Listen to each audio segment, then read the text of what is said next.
नमस्कार, ਇਹ ਆਕਾਸ਼ਵਾਣੀ ਜਲੰਧਰ ਏ।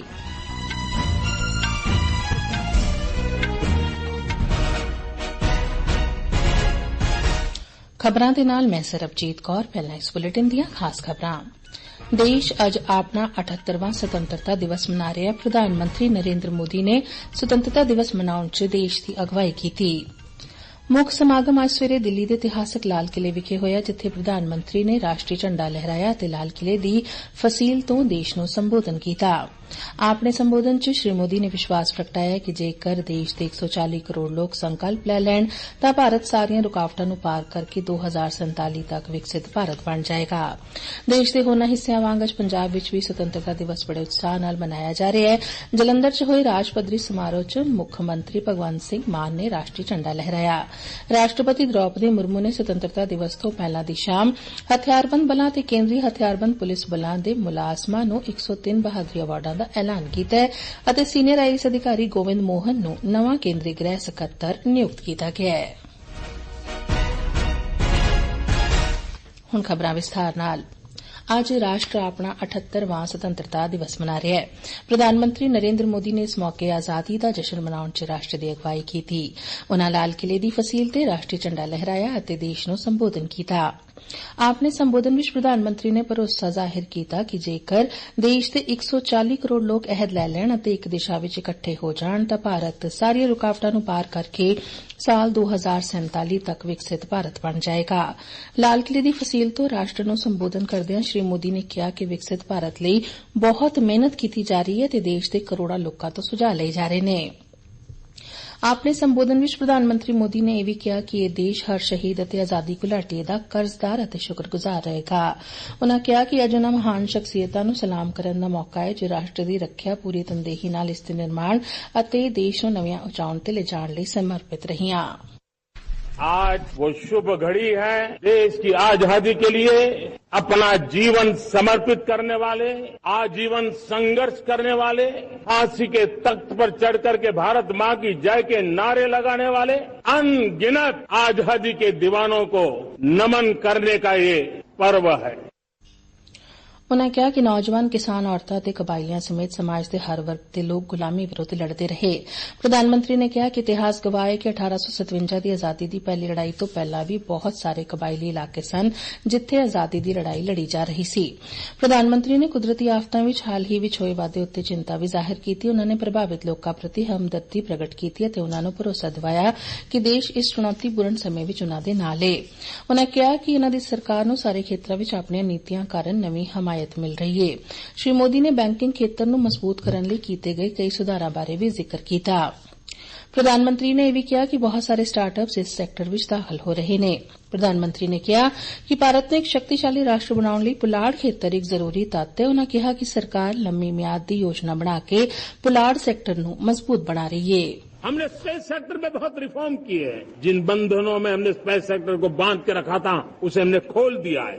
आज सैकड़ों स्टार्टअप स्पेस के सेक्टर में आ रहे हैं। वाइब्रेंट बनता जाता हमारा स्पेस सेक्टर भारत को एक शक्तिशाली राष्ट्र बनाने का एक महत्वपूर्ण अंग है और हम इसको दूर की सोच के साथ मजबूती दे रहे हैं। आज private satellite, private rocket launch हो रहे हैं। ਸ਼੍ਰੀ ਮੋਦੀ ਨੇ ਜ਼ੋਰ ਦੇ ਕੇ ਕਿਹਾ ਕਿ ਭਾਰਤ ਜੋ ਕਦੇ ਦਹਿਸ਼ਤਗਰਦ ਹਮਲਿਆਂ ਦਾ ਸ਼ਿਕਾਰ ਸੀ ਹੁਣ ਦਲੇਰ ਅਤੇ ਮਜ਼ਬੂਤ ਹੋ ਗਿਆ ਹੈ। ਸ਼੍ਰੀ ਮੋਦੀ ਨੇ ਵੀ ਕਿਹਾ ਕਿ ਪਿਛਲੇ 10 ਸਾਲਾਂ ਵਿੱਚ 10 ਕਰੋੜ ਔਰਤ ਸਵੈ ਸਹਾਇਤਾ ਸਮੂਹਾਂ ਵਿੱਚ ਸ਼ਾਮਿਲ ਹੋਈਆਂ ਅਤੇ ਮਾਲੀ ਤੌਰ ਤੇ ਸੁਤੰਤਰ ਹੋਈਆਂ। ਉਨ੍ਹਾਂ ਕਿਹਾ ਕਿ ਜਦੋਂ ਔਰਤਾਂ ਆਰਥਿਕ ਤੌਰ ਤੇ ਸੁਤੰਤਰ ਹੋ ਜਾਂਦੀਆਂ ਨੇ ਤਾਂ ਉਹ ਸਮਾਜਿਕ ਬਦਲਾਅ ਵੱਲ ਲੈ ਕੇ ਜਾਣ ਵਾਲੇ ਪਰਿਵਾਰ ਵਿੱਚ ਫੈਸਲਾ ਲੈਣ ਦੇ ਸਿਲਸਿਲੇ ਦਾ ਹਿੱਸਾ ਬਣ ਜਾਂਦੀਆਂ ਨੇ।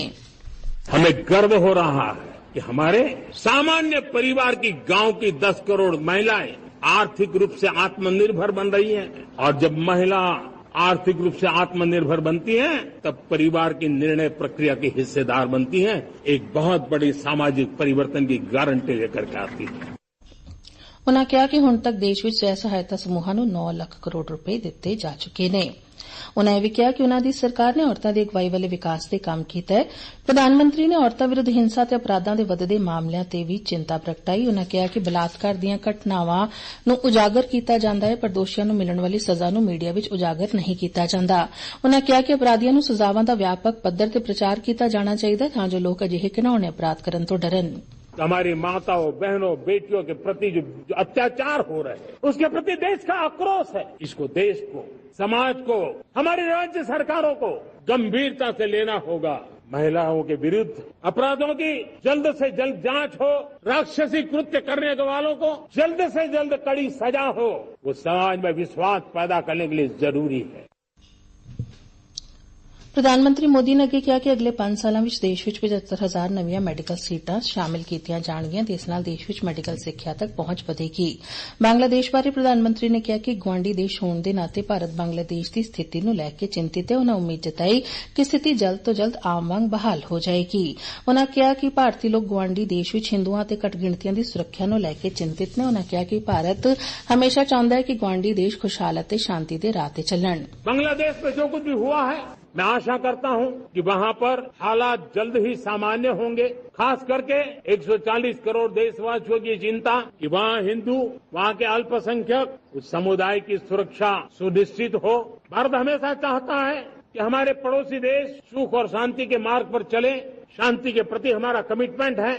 हम आने वाले दिनों में बांग्लादेश की विकास यात्रा में हमेशा हमारा शुभचिंतन ही रहेगा। प्रधानमंत्री ने जोर देकर कहा कि देश में फिरकू सिविल जाब्ते की बजाय एक तरफ निरपक्ष सिविल जाब्ता होना चाहिए है। जो कानून धर्म के आधार पर देश को बांटते, जो ऊंच नीच का कारण बन जाते हैं, ऐसे कानूनों को आधुनिक समाज में कोई स्थान नहीं हो सकता है। और इसलिए मैं तो कहूंगा, अब समय की मांग है कि देश में एक सेकुलर सिविल कोड हो। हमने कम्युनल सिविल कोड में 75 साल बिताए हैं। अब हमें सेक्युलर सिविल कोड की तरफ जाना होगा और तब जाकर के देश में धर्म के आधार पर जो भेदभाव हो रहे हैं, सामान्य नागरिक को जो दूरी महसूस होती है, उससे हमें मुक्ति मिलेगी। रक्षा ते श्री मोदी ने कहा कि देश रक्षा खेतर विच स्वनिर्भर हो रहा है अज रक्षा उपकरणों के निर्माण विच अपनी वक्री पछाण है। प्रधानमंत्री ने पेरिस ओलंपिक विच हिस्सा लैण वाले सारे एथलीटां ते खिडारियां नूं बधाई भी दित्ती। उन्होंने कहा कि पैरालंपिक विच हिस्सा लैण लई भारत दा एक वड्डा दल अगले कुछ दिनां विच पेरिस लई रवाना होएगा। उन्होंने पैरालंपिकां नूं शुभकामनावां भी दित्तियां। ये खबरां तुसीं आकाशवाणी जलंधर तो सुन रहे हो। देश के होरनां हिस्सिਆਂ वांग अज पंजाब विच भी सुतंत्रता दिवस बड़े उत्साह नाल मनाया जा रहा है। पंजाब विच राज पद्धरी समागम जलंधर के गुरु गोबिंद सिंह स्टेडियम विखे करवाया गया। सूबे के मुख मंत्री भगवंत सिंह मान ने कौमी झंडा लहराया। उन्होंने परेड कमांडर वैभव चौधरी की अगवाई विच मार्च पास्ट तो सलामी भी लई। वख-वख विभागां वल्लों विकास ਅਤੇ लोक भलाई स्कीमां नूं दर्शाउण दी झांकी पेश की गई। स्कूली विद्यार्थियों वल्लों पीटी शो तो बाद वख-वख सभ्याचारक पेशकारियां कीतियां गईयां। भारत ते पाकिस्तान दरमियान रिश्तियां विच मिठास लियाउण लई 29वें भारत पाकिस्तान दोस्ती मेले दौरान भारत ते पाकिस्तान दे सुतंत्रता दिवस मौके भारत पाक सरहद ते कैंडल लाइट समागम करवाया गया। भारत पाक दोस्ती मंच, फोकलोर रिसर्च अकैडमी, पंजाब जागृति मंच अते साफमा वल्लों करवाए गए समागम विच भारत पाक सरहद ते मोमबत्तियां जगा के शांति का सुनेहा दिता गया ते भारत पाक दोस्ती दे नारे लगाए गए। भारत पाकिस्तान दोस्ती मंच के मुखी सतनाम माणिक का कहना है कि भारत के लोग पाकिस्तान के लोगों नाल दोस्ती चाहते हैं। राष्ट्रपति द्रौपदी मुर्मू ने सुतंत्रता दिवस तो पहला दी शाम हथियारबंद बलां ते केंद्री हथियारबंद पुलिस बलां दे मुलाजमां लई 103 बहादरी अवार्डां दा ऐलान कीता है। इन्हां विचों 3 मरणोपरंत कीर्ति चक्करां समेत 4 कीर्ति चक्कर, 4 मरणोपरंत शौर्य चक्करां समेत 18 शौर्य चक्कर अते बहादरी लई एक बार टू बार सेना मैडल शामिल ने। बहादरी अवार्डां विच 2 मरणोपरंत सेना मैडलां, 11 नौसेना मैडलां ते 6 वायु सेना मैडलां समेत 63 सेना मैडल शामिल ने। रक्षा मंत्री राजनाथ सिंह ने कल नवी दिल्ली विच जम्मू कश्मीर की सुरक्षा स्थिति नूं लैके उच्च पद्धरी मीटिंग की। बैठक दौरान राष्ट्रीय सुरक्षा सलाहकार अजीत डोवाल अते फौज मुखी उपेंद्र द्विवेदी मौजूद सन। सीनियर आईएएस अधिकारी गोविंद मोहन नूं नवां केंद्रीय गृह सकत्तर नियुक्त किया गया। वह अजय कुमार भल्ला की थां लैणगे, जिन्हां दा कार्यकाल इस महीने की 22 तरीक नूं खत्म हो रहा है। आखिर च खास खबरां। देश अपना 78वां सुतंत्रता दिवस मना रहा है। प्रधानमंत्री नरेंद्र मोदी ने सुतंत्रता दिवस मनाउण च देश की अगवाई की। अपने संबोधन में श्री मोदी ने विश्वास प्रगटाया कि जेकर देश के 140 करोड़ लोग संकल्प लै लैण तां भारत सारियां रुकावटां नूं पार करके 2047 तक विकसित भारत बन जाएगा। देश के होरनां हिस्सिਆਂ वांग अज पंजाब विच भी सुतंत्रता दिवस बड़े उत्साह नाल मनाया जा रहा है ते राष्ट्रपति द्रौपदी मुर्मू ने सुतंत्रता दिवस तो पहलां दी शाम हथियारबंद बलां ते केंद्री हथियारबंद पुलिस बलां दे मुलाजमां नूं 103 बहादरी अवार्डां दा ऐलान कीता है। आकाशवाणी जलंधर तो खबरां